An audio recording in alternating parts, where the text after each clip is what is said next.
ಏನಪ್ಪ ಅಂತ ಹೇಳಿದ್ರೆ ಈಗ ಯೂಟ್ಯೂಬ್ ಅಲ್ಲಿ ಸಬ್ಸ್ಕ್ರೈಬರ್ನ ಜಾಸ್ತಿ ಮಾಡ್ಕೊಳ್ಳೋದು ಒಂದು ದೊಡ್ಡ ತಲೆನೋವು ಅಂತ ಅನ್ಕೊಂಡಿದ್ದಾರೆ. ಸೊ ಖಂಡಿತ ಅಲ್ಲ, ಈ ರೀತಿ ಟಿಪ್ಸ್ ಯೂಸ್ ಮಾಡೋದ್ರಿಂದ ತುಂಬಾ ಹೆಚ್ಚಿನದಾಗಿ ಸಬ್ಸ್ಕ್ರೈಬರ್ನ ಜಾಸ್ತಿ ಮಾಡ್ಕೋಬಹುದು ನಮ್ಮ ಚಾನಲ್ ಅಲ್ಲಿ ಅಂತ. ಯಾವ ರೀತಿ ಎಲ್ಲ ಸಬ್ಸ್ಕ್ರೈಬರ್ ಜಾಸ್ತಿ ಮಾಡ್ಕೋಬಹುದು ಅಂತ ಹೇಳಿ ವಿಡಿಯೋ ಕಂಟಿನ್ಯೂ ಆಗಿ ನೋಡಿ, ಸ್ಕಿಪ್ ಮಾಡಿ ಅರ್ಥ ಆಗುತ್ತೆ. ಬನ್ನಿ ಏನಿದೆ ಅಂತ ವಿಡಿಯೋದಲ್ಲಿ ತಿಳಿಯೋಣ. ಹಾಯ್ ಹಲೋ ಎಲ್ಲರೂ ಹೇಗಿದ್ದೀರಾ? ಎಲ್ಲರೂ ಕೂಡ ಚೆನ್ನಾಗಿದ್ದೀರಾ ಅಂದ್ಕೊಂಡಿದ್ದೀನಿ. ನಾನು ಕೂಡ ಚೆನ್ನಾಗಿದ್ದೀನಿ. ಇವತ್ತಿನ ಇಂಟ್ರೆಸ್ಟಿಂಗ್ ಟಿಪ್ಸ್ ಹಂಗೆ ಇಂಟ್ರೆಸ್ಟಿಂಗ್ ವಿಡಿಯೋ ಏನಪ್ಪ ಅಂತ ಹೇಳಿದರೆ, ನಾವು ಸಬ್ಸ್ಕ್ರೈಬರ್ನ ಹೇಗೆ ಇನ್ಕ್ರೀಸ್ ಮಾಡ್ಕೋಬೇಕು, ಜಾಸ್ತಿ ಮಾಡ್ಕೋಬೇಕು ಅಂತ ಹೇಳಿ.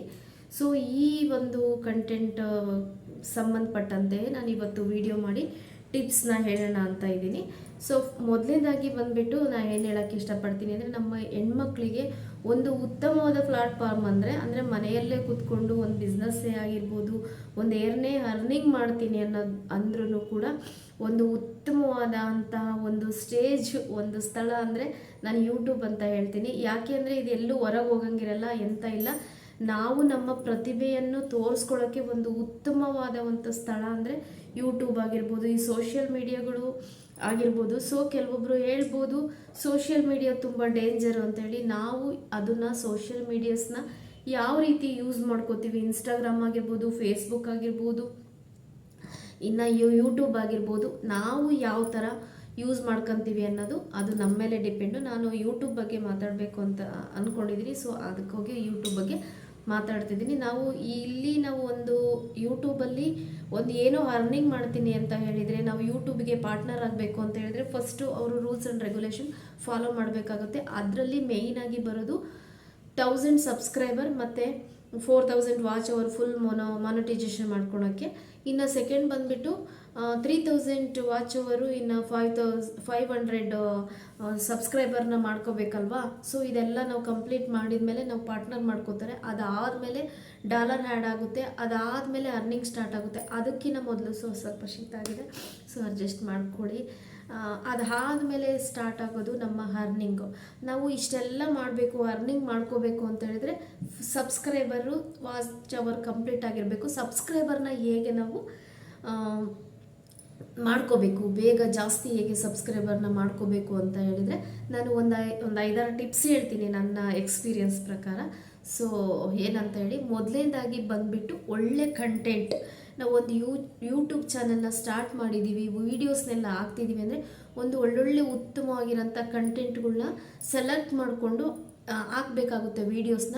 ಏಕೆಂದರೆ ಒಂದು ಯೂಟ್ಯೂಬಿಗೆ ವೀಡಿಯೋ ನೋಡೋಕ್ಕೆ ಅಂತ ಬಂದರು ಅಂದರೆ ಅವ್ರಿಗೆ ಯಾವುದು ಬೇಕಾಗುತ್ತೋ ವೀಡಿಯೋ ನೋಡ್ತಾರೆ. ಸೊ ಇವಾಗ ಯಾವುದು ಜನರಿಗೆ ಅವಶ್ಯಕತೆ ಇರುತ್ತಲ್ವ, ಸೊ ಯಾವುದು ನೆಸೆಸಿಟಿ ಇರುತ್ತಲ್ವ, ಸೊ ಅಂತಹ ಒಂದು ಕಂಟೆಂಟನ್ನು ನಿಮಗೆ ಅದ್ರ ಬಗ್ಗೆ ತಿಳುವಳಿಕೆ ಪೂರ್ತಿಯಾಗಿ ತಿಳ್ಕೊಂಡು ಅಂಥ ಕಂಟೆಂಟ್ಗಳನ್ನ ಜಾಸ್ತಿ ಹಾಕಬೇಕು. ಜನರಿಗೆ ಇಷ್ಟ ಆಗೋಂತಹ ಕಂಟೆಂಟನ್ನು ಜಾಸ್ತಿ ಹಾಕಿದಾಗ ಆ ವಿಡಿಯೋ ನೋಡಿಬಿಟ್ಟು, ಕಂಟೆಂಟ್ ನೋಡಿಬಿಟ್ಟು ನಿಮಗೆ ಸಬ್ಸ್ಕ್ರೈಬರ್ ಆಗ್ತಾರೆ. ಅವರು ಕೂಡ ಪರ್ಮನೆಂಟ್ ಸಬ್ಸ್ಕ್ರೈಬರ್ ಆಗ್ತಾರೆ. ನೀವು ಮಾಡುವಂತಹ ಪ್ರತಿಯೊಂದು ವಿಡಿಯೋಗಳ್ನು ನೋಡಿ ನಿಮಗೆ ಸಪೋರ್ಟ್ ಕೂಡ ಮಾಡ್ತಾರೆ. ಈ ರೀತಿ ಕೂಡ ಸಬ್ಸ್ಕ್ರೈಬರ್ನ ಜಾಸ್ತಿ ಮಾಡ್ಕೊಬೋದು. ಇನ್ನು ಎರಡನೇದು ಬಂದುಬಿಟ್ಟು ಒಂದು ಏನಂದರೆ, ಒಂದು ಟೈಟಲ್ ಆಗಿರ್ಬೋದು, ಥಂಬ್ನೇಲ್ ಆಗಿರ್ಬೋದು, ಅದನ್ನು ನೀಟಾಗಿ ಹಾಕಬೇಕು. ನೀಟಾಗಿ ಹಾಕಿ ಮಾತ್ರ ಅದನ್ನು ನೋಡಿಬಿಟ್ಟು, ಸೊ ಈ ವಿಡಿಯೋದಲ್ಲಿ ಏನೋ ಇದೆ ಅಂತ ಹೇಳಿ ಅದನ್ನು ಸರ್ಚ್ ಮಾಡಿ ಕೂಡ ಇಷ್ಟ ಆಯಿತು ಅಂತ ಹೇಳಿದರೆ ಅಲ್ಲಿ ಕೂಡ ಸಬ್ಸ್ಕ್ರೈಬರ್ ಆಗ್ತಾರೆ. ಯಾಕೆ ಥಂಬ್ನೇಲು ಟೈಟಲ್ಲು ಹಾಕಬೇಕು ಅಂತ ಹೇಳಿದರೆ, ಸೊ ಅದರಲ್ಲಿ ಏನೂ ಸರಿಯಾಗಿಲ್ಲ ಅಂದರೆ ಏನೂ ಇಲ್ಲ ಅನ್ಕೊಂಡು ನೆಕ್ಸ್ಟು ವಿಡಿಯೋಗೆ ಹೋಗ್ಬಿಡ್ತಾರೆ. ಸೊ ಹಾಗಾಗಿ ಟೈಟಲು ಥಂಬ್ನೇಲು ಒಂದು ಕಡೆ ಗಮನ ಕೊಡಿ. ಇನ್ನೊಂದು ಬಂದುಬಿಟ್ಟು ಕಮೆಂಟ್ಗೆ ರಿಪ್ಲೈ ಮಾಡೋದು. ಈಗ ನೀವೇನೋ ಒಂದು ವಿಡಿಯೋ ಹಾಕಿದ್ದೀರಾ, ನಿಮ್ಮ ವಿಡಿಯೋಗೆ ಒಂದು ಕಮೆಂಟ್ ಬಂದಿದೆ ಅಂತ ಹೇಳಿದರೆ ನೀವು ಅದಕ್ಕೆ ಖಂಡಿತ ರಿಪ್ಲೈ ಕೂಡ ಮಾಡಬೇಕು, ಒಂದು ಕೃತಜ್ಞತೆ ಕೂಡ ಸಲ್ಲಿಸಬೇಕು. ಯಾಕೆಂದರೆ ನಿಮ್ಮ ವಿಡಿಯೋನ ಅವರು 5 ಮಿನಿಟ್ ಆಗಿರ್ಬೋದು, 10 ಆಗಿರ್ಬೋದು, ಅರ್ಧ ಗಂಟೆ ಆಗಿರ್ಬೋದು ಹಾಕಿರೋ ವಿಡಿಯೋಕ್ಕೆ ಟೈಮ್ ಕೊಟ್ಬಿಟ್ಟು ನೋಡಿರ್ತಾರೆ ಅಂದರೆ ಅದಕ್ಕೆ ನಾವು ಕೃತಜ್ಞತೆ ಸಲ್ಲಿಸಬೇಕು. ಅವ್ರದ್ದು ಕೂಡ ಚಾನಲ್ ಇತ್ತು ಅಂತ ಹೇಳಿದರೆ ನೀವು ಕೂಡ ಅವ್ರ ಚಾನಲ್ಲಿಗೆ ಹೋಗಿ ಅವ್ರು ಹಾಕಿರೋಂತಹ ವಿಡಿಯೋಗೆ ಕಮೆಂಟ್ ಹಾಕಿ ವಿಡಿಯೋ ನೋಡಿ ಸಪೋರ್ಟ್ ಮಾಡಿ. ಇಲ್ಲಿ ಏನಪ್ಪ ಅಂದರೆ ಮೇಯ್ನು ಒಬ್ರಿಗೊಬ್ರು ಸಪೋರ್ಟ್ ಮಾಡ್ಕೊಳೋದೇ ಯೂಟ್ಯೂಬಲ್ಲಿ ತುಂಬ ಇಂಪಾರ್ಟೆಂಟ್ ಆಗಿರುತ್ತೆ. ಹಾಗಾಗಿ ಕಮೆಂಟ್ಗಳಿಗೆ ರಿಪ್ಲೈ ಮಾಡಬೇಕು. ಇನ್ನೊಂದು ಬಂದುಬಿಟ್ಟು ಆಪ್ಷನ್ನು ನಾನು ಹೇಳೋದು ಏನಂದರೆ, ಲೈವಿಂದ ಕೂಡ ಒಂದು ಸಬ್ಸ್ಕ್ರೈಬರ್ ಆಗ್ತಾರೆ. ಅದು ಲೈವ್ ಕೂಡ ಸಬ್ಸ್ಕ್ರೈಬರ್ ಆಗ್ತಾರೆ ಅಂತ ಹೇಳಿದ್ರು ಒಂದು ರೂಟು. ಬೇರೆ ಲೈವ್ ಮಾಡಬೇಕಾದ್ರೆ ಹೋಗ್ಬಿಟ್ಟು ನಾವು ಅವ್ರ ಲೈವಿಗೆ ಅಟೆಂಡ್ ಮಾಡಿ ಸಪೋರ್ಟ್ ಮಾಡಿ ಅಲ್ಲಿ ಬರೋ ಅಂತಹ ಯೂಟ್ಯೂಬರ್ಸು ಅಲ್ಲಿ ಬರೋ ಅಂಥವ್ರನ್ನ ನಾವು ಕನೆಕ್ಟ್ ಆಗಿ ಸೊ ನಾವು ಅವ್ರಿಗೆ ಸಬ್ಸ್ಕ್ರೈಬ್ ಆಗಿ ನಾವು ಅವ್ರು ನಮಗೆ ಸಬ್ಸ್ಕ್ರೈಬರ್ ಆಗ್ತಾರಲ್ಲ ಅಲ್ಲಿ ಕೂಡ ಜಾಸ್ತಿ ಆಗ್ಬೋದು. ಅಲ್ಲಿ ನಾವು ಮಾಡೋ ಮಿಸ್ಟೇಕ್ ಏನಂದರೆ ಅಲ್ಲಿ ಲೈವಿಂದ ನಾವು ಸಬ್ಸ್ಕ್ರೈಬರ್ನೇನು ಮಾಡ್ಕೋತೀವಲ್ಲ ಸೊ ನಮ್ಮ ಸಬ್ಸ್ಕ್ರೈಬ್ ಇನ್ಕ್ರೀಸ್ ಆಗ್ಬೋದು.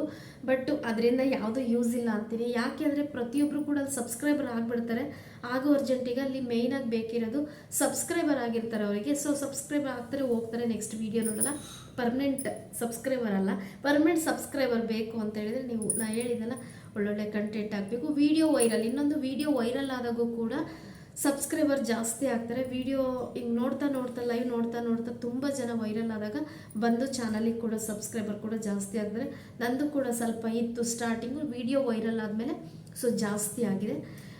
ಹಾಗಾಗಿ ವಿಡಿಯೋ ಕೂಡ ಒಂದು ಬೆಸ್ಟ್ ಆಪ್ಷನ್ ಅಂತ ಹೇಳ್ತೀನಿ. ಇನ್ನು ಸಪೋರ್ಟು, ಒಬ್ರಿಗೊಬ್ರು ಸಪೋರ್ಟ್ ಮಾಡ್ಕೋಬೇಕು. ಈಗ ಚಿಕ್ಕ ಪುಟ್ಟ ಯೂಟ್ಯೂಬರ್ಸು ಅಂತ ಕೆಲವೊಬ್ರು ಏನು ಮಾಡಿಬಿಡ್ತಾರೆ ಅಂದರೆ ಇಷ್ಟೇ ಚಿಕ್ಕ ಯೂಟ್ಯೂಬರ್ಸು ಇದರಲ್ಲಿ ಏನೂ ಇಲ್ಲ, ಒಂದು ವ್ಯೂಸ್ ಒಂದು 150 ಏನೋ ವ್ಯೂಸ್ ಬಂದಿತ್ತು, ವಿಡಿಯೋ ಇತ್ತು ಅಂದರೆ ಏನೂ ಇರೋಂಗಿಲ್ಲ ಇದರಲ್ಲಿ, ಈ ವಿಡಿಯೋ ಎಂತ ನೋಡೋಣ ಅಂತ ಹೋಗ್ತಾರೆ. ಆ್ಯಕ್ಚುಲಿ ಹೇಳಬೇಕು ಅಂದರೆ ಒಳ್ಳೊಳ್ಳೆ ಕಂಟೆಂಟು, ಒಳ್ಳೊಳ್ಳೆ ಇನ್ಫಾರ್ಮೇಷನ್ ಇರೋ ವಿಡಿಯೋಕ್ಕೆ ಕೆಲವೊಂದು ಸತಿ ವ್ಯೂಸ್ ಬಂದಿರಲ್ಲ. ಸೊ ಅದನ್ನು ನಾವು ಪ್ರತಿಯೊಂದನ್ನು ಒಬ್ರನ್ನ ನೆಗ್ಲೆಕ್ಟ್ ಮಾಡೋಕ್ಕಾಗಲ್ಲ. ಅಂದರೆ ಹನಿ ಕೂಡಿದರೆ ಹಳ್ಳ ಅಂತಾರಲ್ಲ, ಕೆಲವೊಬ್ರದ್ದು ಟೈಮ್ ಅಂದರೆ ಚೆನ್ನಾಗಿರಲ್ಲ. ಅವರಿಗೆ ಎಷ್ಟೇ ಒಳ್ಳೆ ಕಂಟೆಂಟ್ ಮಾಡಿದ್ರೂ ಕೂಡ ವ್ಯೂಸ್ ಬರ್ತಿರಲ್ಲ. ಎಕ್ಸಾಂಪಲ್ ನಾನೇನೆ ಅದಕ್ಕೆ ಹೇಳ್ತೀನಿ. ಆದರೆ ಆ ವಿಡಿಯೋದಲ್ಲಿ ಹಾಕಿರ್ತಾರಲ್ಲ, ವಿಡಿಯೋದಲ್ಲಿ ತುಂಬಾ ಇನ್ಫಾರ್ಮೇಷನ್ ಇರುತ್ತೆ. ಹಾಗಾಗಿ ಎಲ್ಲ ಚಿಕ್ಕ ಪುಟ್ಟ ಯೂಟ್ಯೂಬರ್ಸ್ಗಾಗಲಿ ಒಬ್ರಿಗೊಬ್ರು ಸಪೋರ್ಟ್ ಮಾಡಿ. ಆದಷ್ಟು ನಿಮಗೆ ಯೂಟ್ಯೂಬ್ ನೋಡಬೇಕಾದ್ರೆ ಯಾರ್ದೆಲ್ಲ ವೀಡಿಯೋಸ್ ಶೋ ಆಗ್ತಾ ಇರುತ್ತಲ್ಲ, ಸೊ ನಿಮಗೆ ಟೈಮ್ ಇದ್ದರೆ, ನಾನು ಹೇಳೋದು ಅಯ್ಯೋ ಇರೋಬರೋ ಟೈಮ್ನೆಲ್ಲ ಬಿಟ್ಟು ನೋಡ್ಕೊತ ಕೂತ್ಕೊಂಡು ಎಲ್ರಿಗೂ ನೋಡಿ ಅಂತಲ್ಲ, ನಿಮ್ಮ ಅನಾವಶ್ಯಕವಾಗಿ ಒಂದೊಂದು ಸತಿ ಯಾವುದೋ ಒಂದು ಸ್ಕ್ರೋಲ್ ಮಾಡ್ಕೊತ ಹೋಗೋದು, ಏನೋ ನೋಡ್ಕೊತ ಕೂತ್ಕೊಳ್ಳೋದು ಸೊ ಮಾಡ್ತೀವಿ. ಆ ರೀತಿ ಮಾಡ್ದೇ ಒಂದು ವಿಡಿಯೋ ಮಾಡಿರ್ತಾರೆ, ಪಾಪ ಟೈಮ್ ಕೊಟ್ಟಿರ್ತಾರೆ. ಒಂದು ವಿಡಿಯೋ ಮಾಡೋದು ಅಂದರೆ ಅಷ್ಟು ಸುಲಭ ಅಲ್ಲ. ಆ ಕಂಟೆಂಟ್ ಹುಡುಕಬೇಕು. ನಾನು ಆದರೆ ಅಷ್ಟೇ, ನಿನ್ನೆ ಒಂದು ವಿಡಿಯೋ ಹಾಕಿದ್ದೆ, ಇವತ್ತೊಂದು ಮಾಡೋಣ, ಏನು ಮಾಡೋಣ ಯೋಚನೆ ಮಾಡೋದ್ರಲ್ಲೇ ದಿನ ಪೂರ್ತಿ ಕಳೆದೋಗ್ಬಿಡ್ತೀವಿ. ಅದರಲ್ಲೂ ಕೂಡ ಒಂದು ಪ್ರತಿಯೊಂದು ನಾವು ನೋಡಿಕೊಂಡು ವಿಡಿಯೋ ಮಾಡಬೇಕು ಅಂದರೆ ತುಂಬಾ ಕಷ್ಟ ಆಗುತ್ತೆ. ಅದಕ್ಕೆ ಒಂದು ಒಳ್ಳೆ ರೆಸ್ಪಾನ್ಸ್ ಇಲ್ಲ ಅಂದರೆ ಅಷ್ಟೇ ಕೂಡ ಬೇಜಾರಾಗುತ್ತೆ. ಸೊ ಹಾಗಾಗಿ ಒಬ್ರಿಗೊಬ್ರು ಸಪೋರ್ಟ್ ಕೂಡ ಮಾಡ್ಕೋಬೇಕು. ಇನ್ನು ಬಂದುಬಿಟ್ಟು ವಿಡಿಯೋ ಹಾಕಿ, ಒಳ್ಳೊಳ್ಳೆ ವಿಡಿಯೋ ಹಾಕಿ ಕೂಡ ವಿಡಿಯೋ ನೋಡ್ಕೊಂಡು ಸಪೋರ್ಟ್ ಮಾಡ್ತಾರೆ, ಸಬ್ಸ್ಕ್ರೈಬರ್ ಆಗ್ತಾರೆ ಅಂತ ಹೇಳಿದ್ದು. ಇನ್ನು ಶಾರ್ಟ್ಸು, ಈ ಶಾರ್ಟ್ಸ್ ಈಗ ಜನ ಹೆಂಗೆ ಅಪ್ಡೇಟ್ ಆಗಿದ್ದಾರೆ ಅಂದರೆ ಸ್ಕ್ರೋಲ್ ಮಾಡ್ಕೊತ ಹೋಗೋದು ಈಸಿ ಮೆಥಡ್ ಅನ್ಕೊಂತಾರೆ. ವಿಡಿಯೋ ನೋಡಬೇಕು, ಚಾನಲ್ಗೆ ಹೋಗಬೇಕು, ವಿಡಿಯೋ ಸರ್ಚ್ ಮಾಡಬೇಕು, ಆ ವಿಡಿಯೋ ನೋಡಬೇಕು ಅಂತ ಅಷ್ಟೊಂದು ಟೈಮ್ ಇಲ್ಲ ಈಗ ನಮ್ಮ ಜನಕ್ಕೆ. ಒಳ್ಳೊಳ್ಳೆದೇನೋ ಹೇಳ್ತೀವಪ್ಪ, ಬರ್ರಪ್ಪ, ಕೇಳ್ರಪ್ಪ, ನೋಡ್ರಪ್ಪ, ಅದನ್ನು ನೀವು ಫಾಲೋ ಮಾಡ್ರಪ್ಪ ಅಂತ ಹೇಳಿದ್ರೆ ಜನಕ್ಕೆ ಇವಾಗ ಅದು ಬೇಡ, ಒಳ್ಳೇದೇನು ಬೇಡ. ಜನಕ್ಕೆ ಬೇಕಾಗಿರೋದು ಅವರಿಗೆ ಒಂಥರ ಏನಂತಾರೆ ಅರ್ಜೆಂಟಲ್ಲಿ ಆಗಿಬಿಡ್ಬೇಕು, ಆ ರೀತಿ ಬೇಕಾಗಿರುತ್ತೆ. ಸೊ ಹಾಗಾಗಿ ಶಾರ್ಟ್ಸ್ನ ಹಾಕೋದ್ರಿಂದ ಆ ಥರ ಏನು ಹೇಳ್ತಾ ಇಲ್ಲ, ಶಾರ್ಟ್ಸ್ನ ಹಾಕಿ ಒಂದು ಒಳ್ಳೊಳ್ಳೆ ಸಂದೇಶ ಇರೋಂಥ ಶಾರ್ಟ್ಸ್ನ ಹಾಕಿ, ಚೆನ್ನಾಗಿರೋ ಶಾರ್ಟ್ಸ್ ಹಾಕಿ. ಶಾರ್ಟ್ಸು ಬೇಗ ವೈರಲ್ ಆಗುತ್ತೆ. ಆ್ಯಕ್ಚುಲಿ ವಿಡಿಯೋಕ್ಕೂ ಲೈವಿಗೂ ಹಾಗೆಯೇ ಶಾರ್ಟ್ಸಿಗೂ ಹೋಲಿಕೆ ಮಾಡಿದರೆ ಶಾರ್ಟ್ಸಿಗೆ ಬೇಗ ವ್ಯೂಸ್ ಬರುತ್ತೆ. ಅಲ್ಲೂ ಕೂಡ ಟ್ಯಾಗ್ಸು, ಡಿಸ್ಕ್ರಿಪ್ಷನ್ನು, ಟೈಟಲ್ಲು ಚೆನ್ನಾಗಿ ಒಂದು ಸೆಲೆಕ್ಟ್ ಮಾಡಿಬಿಟ್ಟು ಶಾರ್ಟ್ಸ್ ಆದಷ್ಟು ಡೈಲಿ ಶಾರ್ಟ್ಸ್ ಹಾಕಿ. ಡೈಲಿ ಶಾರ್ಟ್ಸ್ ಹಾಕೋದ್ರಿಂದ ಕೂಡ ಸಬ್ಸ್ಕ್ರೈಬರ್ ಜಾಸ್ತಿ ಆಗ್ತಾರೆ. ಇನ್ನೊಂದು ನಾವು ಡೈಲಿ ವಿಡಿಯೋ ಹಾಕಬೇಕಾಗುತ್ತೆ. ಅಂದರೆ ಅಮಾಸೆಗೊಂದು, ಹುಣ್ಣಿಮೆಗೊಂದು, ಈ ವಾರಕ್ಕೊಂದು, ನಾಳೆಗೊಂದು, ತಿಂಗಳಿಗೊಂದು, 2 ತಿಂಗಳಿಗೊಂದು ವಿಡಿಯೋ ಹಾಕಂತ ಹೋದರೆ ಇನ್ನು ಸಬ್ಸ್ಕ್ರೈಬರ್ ಬರ್ರಪ್ಪ ಅಂದರೆ ಎಲ್ಲಿಂದ ಬರೋಕ್ಕೆ ಹೋಗ್ತಾರೆ? ಸಬ್ಸ್ಕ್ರೈಬರಿಗೆ ಏನೋ ಒಂದು ನಮ್ಮ ಚಾನಲಲ್ಲಿ ಇನ್ಫಾರ್ಮೇಷನ್ ಸಿಗುತ್ತೆ ಅಂದರೆ ಅವರು ಡೈಲಿ ನಮ್ಮಿಂದ ಒಂದು ಇನ್ಫಾರ್ಮೇಷನ್ನ ಕಲೆಕ್ಟ್ ಮಾಡೋಕ್ಕೆ ಇಷ್ಟಪಡ್ತಾ ಇರ್ತಾರೆ. ನಾನು ಇವತ್ತು ಇನ್ಫಾರ್ಮೇಷನ್ ಹೇಳಿದೆ, ಇನ್ನೊಂದು 4 ದಿನ ಬಿಟ್ಟು ಹೇಳ್ತೀನಿ ಬರ್ರಪ್ಪ ಅಂತ ಹೇಳಿದ್ರೆ ಈ ಅಮ್ಮ ಯಾಕೆ ಮಾಡ್ತಾನೆ ಇಲ್ಲ, ಒಂದಿನ ವೀಡಿಯೋ ಹಾಕಂಗೆ ಮಾಡ್ತು, ನಾಳೆ ಏನೋ ಹೇಳ್ತು, ಇವತ್ತಲ್ಲೇ ವೀಡಿಯೋನೇ ಇಲ್ಲ ಅಂತ ಹೇಳಿ ಹೋಗತ್ತಾಗೆ ಅಂತ ಬಿಡ್ತಾರೆ. ನೆಕ್ಸ್ಟ್ ವೀಡಿಯೋ ಕೂಡ ನೋಡಲ್ಲ.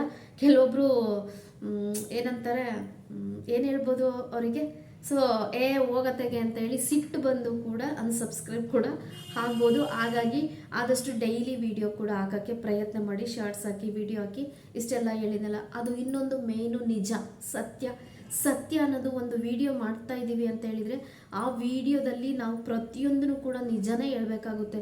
ಸುಳ್ಳು ಹೇಳಿ ನನಗೆ ಸಬ್ಸ್ಕ್ರೈಬರ್ ಬೇಕು, ವ್ಯೂವರ್ಸ್ ಬೇಕು, ಆಮೇಲೆ ವಾಚ್ ಅವರ್ ಬೇಕು, ನಾನು ಗ್ರೋ ಆಗಬೇಕು ಅಂತ ಹೇಳಿ ಸುಳ್ಳು ವಿಡಿಯೋ ಮಾಡೋದಾಗಿರ್ಬೋದು. ಅಲ್ಲಿ ವಿಡಿಯೋದಲ್ಲಿ ನಾವೇನೋ ಯೋಚನೆ ಮಾಡಿರ್ತೀವಿ, ಇಲ್ಲೇನೋ ಮಾಡೋದು, ಒಟ್ಟು ವಿಡಿಯೋ ಸುಳ್ಳು ಹೇಳಿ ಏನೋ ಒಂದು ಇನ್ಫಾರ್ಮೇಷನ್ ಸುಳ್ಳು ಹೇಳಿದರೆ ಖಂಡಿತ ಕೂಡ ಯಾರು ಸಬ್ಸ್ಕ್ರೈಬರ್ ಆಗೋಕ್ಕೆ ಇಷ್ಟಪಡಲ್ಲ. ಇವತ್ತು ಆ ಒಂದು ನಿಮ್ಮ ಸುಳ್ಳಿನಿಂದ ಸಬ್ಸ್ಕ್ರೈಬರ್ ಆಗಿರ್ಬೋದು. ಆ ಸುಳ್ಳು ಯಾವತ್ತಿದ್ದು ಬೂದಿ ಮುಚ್ಚಿದ ಕೆಂಡ ಇದ್ದಂಗೆ, ಹೌದಾ? ಒಂದಲ್ಲ ಒಂದು ದಿನ ನೀವು ಹೇಳಿ ಸುಳ್ಳಾತು ಅಂತ ಹೇಳಿದರೆ ಖಂಡಿತ ಅವರು ಕೂಡ ಇಷ್ಟಪಡಲ್ಲ, ಅನ್ಸಬ್ಸ್ಕ್ರೈಬರ್ ಆಗ್ತಾರೆ. ಸಬ್ಸ್ಕ್ರೈಬರ್ ಇಲ್ಲೂ ಕೂಡ ಆಗೋಕ್ಕೆ ಸಾಧ್ಯ ಇಲ್ಲ. ಸೊ ನೋಡಬೇಕು, ಯೋಚನೆ ಮಾಡಬೇಕು, ಒಳ್ಳೊಳ್ಳೆ ನಿಜನೇ ಹೇಳಿ ಮಾಡಬೇಕು. ಅದು ತಪ್ಪು ಸರಿನೋ, ಅಯ್ಯೋ ನಿಜ ಹೇಳಿದರೆ ಯಾರು ನನಗೆ ಸಬ್ಸ್ಕ್ರೈಬರ್ ಆಗಲ್ಲ, ಸುಳ್ಳು ಹೇಳಿ ಸಬ್ಸ್ಕ್ರೈಬರ್ನ ಸಂಪಾದನೆ ಮಾಡ್ಬೋದು, ಸುಳ್ಳು ಹೇಳಿದರೆ ಸಬ್ಸ್ಕ್ರೈಬರ್ ಆಗ್ಬೋದು ಅಂತ ಕೆಲವೊಬ್ಬರು ಮೈಂಡ್ ಸೆಟ್ಟಲ್ಲಿ ಇರುತ್ತೆ. ಆ ರೀತಿ ಸುಳ್ಳು ಹೇಳಬೇಡಿ. ಇನ್ನು ಡ್ರಾಮಾ ಮಾಡ್ಕೊಂಡು ಕೂಡ ಸಬ್ಸ್ಕ್ರೈಬರ್ ಮಾಡ್ಕೊಳೋರು ಇರ್ತಾರೆ. ಫಾರ್ ಎಕ್ಸಾಂಪಲ್ ಏನಪ್ಪ ಅಂತ ಹೇಳಿದರೆ, ನಾನೀಗ ಹೊಸ ಚಾನಲ್ನ ಓಪನ್ ಮಾಡಿದ್ದೀನಿ.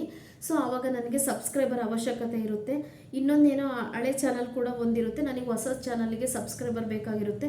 ಇನ್ನು ಇಲ್ಲ ಸಲ್ಲದ ಯಾರ ಮೇಲೋ ಆಗಿರ್ಬೋದು, ಯಾವ ವಿಚಾರದ ಬಗ್ಗೆನೇ ಆಗಿರ್ಬೋದು, ಪರ್ಸ್ನಲ್ ಬಗ್ಗೆ ಆಗಿರ್ಬೋದು, ಒಂದು ಸಿಂಪತಿ ಗಿಟ್ಟಿಸಿ ಆಗಿರ್ಬೋದು, ಸೊ ನಮ್ಮ ಒಂದು ಲೈಫ್ ಸ್ಟೈಲ್ ಬಗ್ಗೆ ಆಗಿರ್ಬೋದು, ಮನಿ ಬಗ್ಗೆ ಏನಾರ ಒಂದು ಸುಳ್ಳು ಹೇಳ್ಕೊಂಡು ಒಟ್ಟಲ್ಲಿ ಸಬ್ಸ್ಕ್ರೈಬರ್ ಬೇಕಪ್ಪ. ಸುಳ್ಳು ಹೇಳಿ ಸಬ್ಸ್ಕ್ರೈಬರ್ನ ಮಾಡ್ಕೊಳೋದು ಕಮ್ಮಿ ಮಾಡಿ. ಯಾಕೆಂದರೆ ಸುಳ್ಳು ಅಷ್ಟೇ, ಸುಳ್ಳು ಸತ್ಯ ಆಗೋಕ್ಕೆ ಸಾಧ್ಯ ಇಲ್ಲ. ಹಾಗಾಗಿ ಸತ್ಯ ಹೇಳಿದರೆ ಜನರಿಗೆ ಮನಸ್ಸಿಗೆ ಮೆಚ್ಚುಗೆ ಆಗಬೇಕು.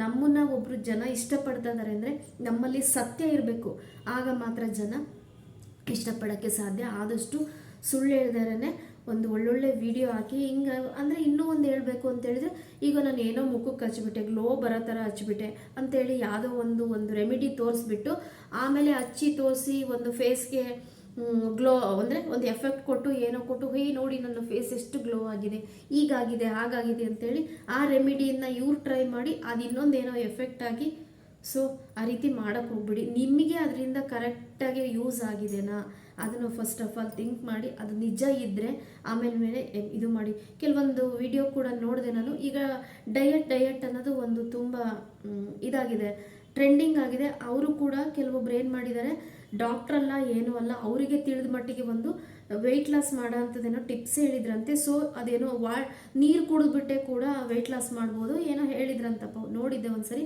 ಅದರಿಂದ ಏನಾಗಿದೆ, ಯಾರೋ ಪಾಪ ಟ್ರೈ ಮಾಡೋಕ್ಕೆ ಹೋಗಿ ಲೇಡಿ, ಅವ್ರು ಹೇಳಿದ ಪ್ರಕಾರ 15 ದಿನನೋ ತಿಂಗಳು ನೀರೋನೋ ಊಟನೋ ಏನೋ ಬಿಟ್ಟು ಸತ್ತೇ ಹೋಗ್ಬಿಟ್ಲು. ಈಗ ಜೀವ ಒಂದ್ಸತಿ ಹೋಗಿದ್ದು ಇನ್ನೊಂದು ಸತಿ ಬರಲ್ಲ. ಇಲ್ಲಿ ಯೂಟ್ಯೂಬ್ನ ನೋಡಿಕೊಂಡು ತುಂಬ ಜನ ಅವರ ಲೈಫ್ ಎಕ್ಸ್ಪೀರಿಯನ್ಸ್ ಮಾಡೋರು ಇರ್ತಾರೆ. ಸೊ ಹಾಗಾಗಿ ನಾನು ಹೇಳೋದೇನಪ್ಪ ಅಂದರೆ, ಆದಷ್ಟು ನಿಜಾನೇ ವಿಡಿಯೋ ಮಾಡಿ, ಅಲ್ಲಿ ಸಬ್ಸ್ಕ್ರೈಬರ್ ಕೂಡ ಬರ್ತಾರೆ. ಇನ್ನೂ ಹೇಳ್ಕೊತ ಹೋದರೆ ತುಂಬಾ ಇದೆ. ಇನ್ನೂ ಯಾವುದರಿಂದೆಲ್ಲ ಸಬ್ಸ್ಕ್ರೈಬ್ ಮಾಡ್ಕೋಬೋದು ಅಂತ ಏನಾದರೂ ನಿಮಗೆ ಇಂಟ್ರೆಸ್ಟ್ ಇತ್ತು ಅಂತ ಹೇಳಿದ್ರೆ ನೆಕ್ಸ್ಟ್ ಹೇಳಿ.